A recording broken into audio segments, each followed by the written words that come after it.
Okay, now we're getting into the meat. We're up to corporate strategy, and this is where I spent my days. This is what I lived and breathed at my time in the corporate hospitality world.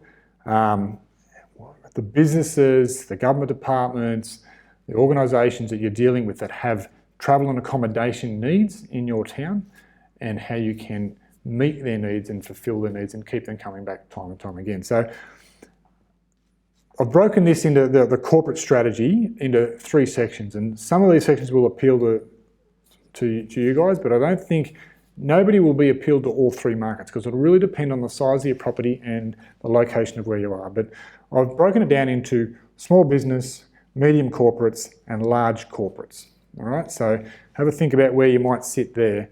But when we talk about small business, you would probably, if you're a smaller establishment, you probably don't think of your clients as business clients. You think of them probably as regulars, which is a common terminology that tends to get used at that, I guess, that smaller property, anything from 20 to 40 room properties. You talk about regulars, and I get a lot of pushback around clients not wanting to upset their regulars. Now, business is a good sizable chunk of what can make up your market mix, your market segment mix. So it's certainly worth focusing some attention on this and trying to think about your clients in this regard as business people, because that mindset alone will make you think differently as opposed to just thinking about regulars. So to me, regulars are your leisure guests. Small business regulars are your corporate guests. But let's focus on the small business first. So while you may think of them as regulars, and it can be a little bit hard to drive from a sales perspective. It's closer to a marketing effort to try and look after that end of the market. Because what you're talking about here is in the small business space, a regular might stay with you 5 times a year. Might only stay once a year, twice a year. So the effort and resources that you can throw at that one guest may not really be warrant having a sales manager sitting there trying to chase them. It's too small to throw too much individual sales effort at. So it needs to be driven by some other factors. So, like having a corporate rate.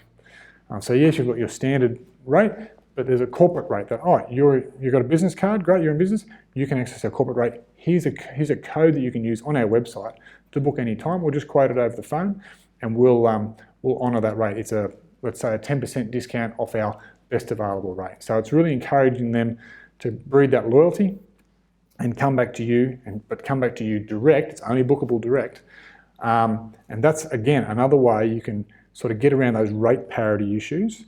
You can offer value to your regulars, to your small business corporates, without trying to have a discussion around room nights and agreements and contracts and all that sort of stuff. And it'll basically if the offer's good enough, if the service at the hotel is good enough, if the property itself is good enough, it'll self-regulate and it'll drive its own results. As long as we're educating the guests, we're putting that in front of them and say, hey, if they turned up and booked a standard rate, you should bring it to their attention again. Hey, did you know we've got a corporate rate for you guys? You should be using it. Here's the code again. So have some business cards made up with a corporate rate code on it.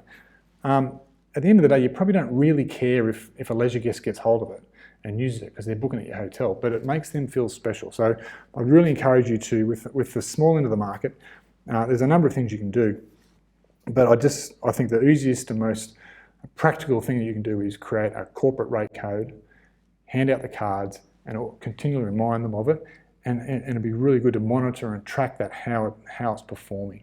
It just helps us cement those regulars in and not leave you at risk of jumping on the OTA and going, am I really getting good value? Because you're always at, say, 10% under your best available rate, and it'll just help them stop looking.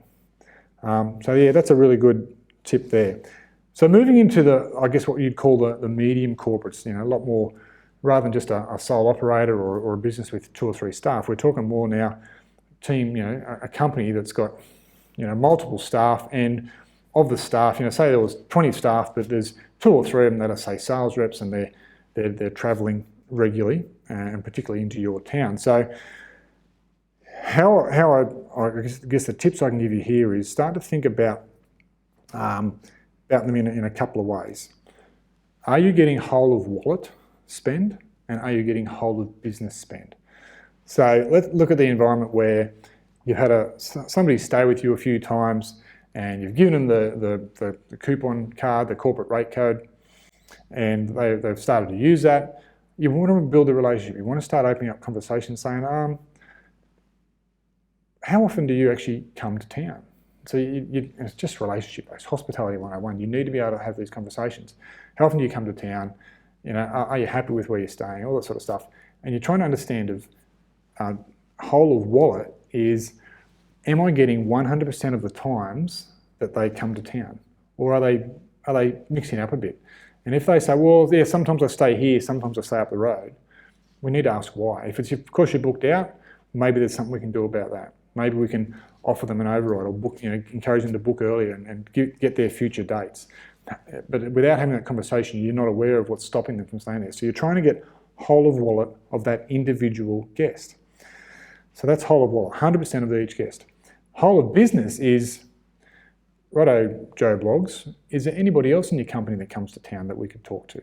Oh, yeah, it's Fred. Fred actually stays up the road all the time. He stayed there for years. Oh, well, how can we open that conversation? So the tricky part here is you want to try and capture whole of business. You want to try and get all their employees that are coming to town 100% whole of wallet. Not always 100% possible, but depending on how big the organisation is the conversation you might have. Sometimes you're dealing with individual guests because they're in control of where they book, how they pay, all that sort of stuff. Others are driven a bit more by a head office, and they organise the travel for them. So sometimes the guest isn't necessarily the person that you need to be talking to. So again, by opening up the conversation, you'll soon find out, who do I need to be talking to about this? If you're coming here, X times amount per year, but you're only staying with me half the time, and there's others coming here as well, who do I talk to? Do I talk about you guys individually, or is there somebody at head office that I can speak to about, offering a better deal and meeting your needs in a better way? So that's whole of wallet and whole of business, and trying to find that decision maker and who's got the influence over where people stay. Because I guarantee you, somewhere along the line, somebody's looking at the balance sheet, somebody's looking at the P&L where the accommodation expense is, and their job is to try and keep that down. If you can offer additional value or better pricing when they're looking at it from a macro level about all their travellers, they'll be wanting to have that conversation with you. Now, still in this medium corporate space, there's a couple of things that I'd really encourage you to do, and that's 2 things: new businesses and new projects.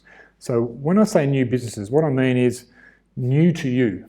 So businesses that are already coming to town that you're unaware of, or you may be aware of them, but that ultimately they're not staying with you.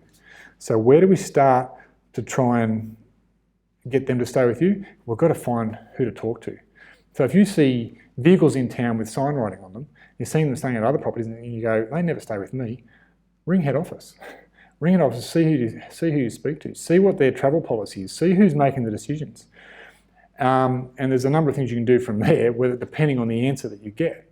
If it's a centralised head office person that controls it, fantastic. If it's down to the individual, it becomes harder, but you can put offers there, and you can maybe ask them to share information with the bookers, deals, and see if you can start to drag some of the new business to you across from people that are already travelling to town, because I guarantee you there's plenty of it. So trying to attract some new business. The other one was new projects. So here you've just got to keep your ear to the ground. There's new developments happening, new campaigns, new construction, all that sort of stuff. There's always travel and therefore accommodation related around it. So even in the development phase where it's been going through DA approval, there's people coming to town to suss it all out. When it's in construction phase, there's a stack of people that are coming to town through the construction process. And then beyond, once the new business is set up in town or the new facility, what happens around that new facility, new business, new organisation, whatever it is, that has ongoing travel needs. So there's travel and therefore accommodation needs all around new projects, from before planning, construction, and afterwards. So we need to be across those. You need to keep your ear to the ground. Keep it on the local paper, the local Shire Council website. Keep across development applications and the companies involved, and open up conversations with them to try and be the first on the spot, or at least second or third, and make some offers in there and try to have some conversations. For me, it's always about, let's have a conversation. Don't just go throwing offers in. Conversation first, understand needs, and then you move into offers and trying to fit their needs once you understand them. So don't be like a Johnny-come-lately salesman and just be throwing up deals and be a discount king or queen. I really encourage you to be a professional salesperson, open up conversations, book meetings, sit down with them. I don't care if you're a semi-retired motelier with 15 rooms. If you're serious about this stuff, put a shirt on, book a meeting, sit down with them and have a proper business conversation and let them know that you're serious about fulfilling their needs. So that moves me now on to the large corporates. So it's just a gradual progression of some of those things I've talked about there. Those same principles apply, whole of business, new businesses, but it's just taken to a whole new level. And the difference is the arrangements and the offers that you put in front of them are not sort of deal-based, like here's a deal or here's a B&B deal we can offer your staff. It's a whole different conversation. You really want to start talking about volume, room night volume, guest expectations, annual accommodation budget spends, all that sort of stuff. Have a professional conversation. And the way I like to approach this is to have a non-binding agreement as opposed to hard contracts with corporate clients. Nobody likes contracts. There's a lot of fear around that. The more relaxed you can be around the terms and conditions of your contracts, I think the safer people feel in giving things a go with you. They don't feel it's this big leap of faith. They can just get started. So what I'd be doing, and I'll try and pull some numbers out of my head here to give you an example. And I know I've given some examples in the workbooks here you can have a look through, but let's just say there's a company there and they've actually got, say, 5 staff that, I'll make it easier for me to math out maybe. Now we'll go with that. 5 staff that come to town quite regularly. 2 of them come 5 days, they come for a whole week, they come for 5 days, 4 times a year, okay? So 2 of them come 5 days, 4 times a year. So that's 2 times 5 is, 2 guests times 5 nights is 10. 4 times a year, 40. 40 room nights, we call that. So you've got 40 room nights of volume there. And they've got 2 other guys that come for 2 nights, 4 times a year. So 2 people times 2 is 4, 4 times a year is 16. So you've got the original 40, now you've got 16, and you've got 1 other guy that's in town every week, but just for 1 night. So let's just call it 50 weeks of the year, 1 night every week. So there's 50 room nights on top of the other 46. So look, roughly we've got the anticipated volume, the anticipated whole of business is 100 room nights. Now, when you think about, you need to then have a think about your operation and the size of your business and what 100 room nights would mean to you. And this is what we call base building, which we'll talk about in the final module. But base building is gold when it comes to if you've built the base, you can yield your property. So this is really good. So you're locking, the goal is to try and lock as much of this business in as possible. Now, you're not always going to be available, but you've understood their volume, understand their needs. How do you like to treat your people? Do you want them to have breakfast? Do you like to get breakfast on the fly? So you may or may not include a breakfast deal as an example. If you have a pool, is that a good thing? Do they like to be fit? Do you have a gym? Do you have a restaurant on site? Can they do chargeback? All those sorts of little things. So you build the whole profile. It's not just about there's a room rate. Build the profile, build the need, and you come back to them with a rate. And you say, you've tried to fill that out along the way, but at the end of the day, the idea is, what are you spending now? What would let you stay here? If we were to offer all that, what would you be happy with? And we can talk about sales 101 till we're blue in the face, but in basic principle, you come back with a rate and say, well, based upon the fact that you've got 100 room nights of potential volume coming into our town, and that may fluctuate, we understand, what level of compliance would you be comfortable with on saying that if I gave you a good deal, how much would you stay here? So they might come back with 100%, they might come at 90, 80, 50%. Whatever the number is, that's fine. They say, look, if you offered me a deal of X, Y, Z, I could guarantee you 100% of my guys will stay there. That'll be awesome. Or if the deal isn't good enough, they might say, listen, we'll probably only get 50% uptake on that. And you go, whatever it is, it is. If that's the lowest you can go with 50%. And so the goal of that corporate agreement is that you're going to attract 50 room nights. Now, as the year progresses, they enter in the agreement, they sign it off. It's very simple. It means you can pull out at any time. There's no recurrence if they don't do it. It's just an agreement or an understanding that, hey, you've got this much need. I've got this rate and deal for you. We expect 50% compliance. Let's see how it goes. So then as the year progresses, or at the end of each year, you then review that account. And you have a sit down with them and say, well, look, we offered you this rate. You said you're only going to probably have compliance of 50%. Guess what? We've actually done 120 room nights. We are wrapped. And because of that, we're going to reduce our rate by $5 for you for the next 12 months. So that's key account management, where basically you're looking after the people that are looking after you. It's not a hard contract. It's just a basic, easily get out of all agreement. There's no compliance. If they don't do anything, nothing happens, and you don't offer that same rate the next year. But if it performs well, you probably offer them a better rate, or what other value adds can you put into it. So that's how I would approach certainly the large corporates, and bleeding into some of the medium corporates, depending on who's in control of the booking decision. If you've got a central person, you can have that conversation. The individuals, it needs to be treated in more of a marketing sense than so much in a sales sense. So I hope that makes sense around corporate strategy.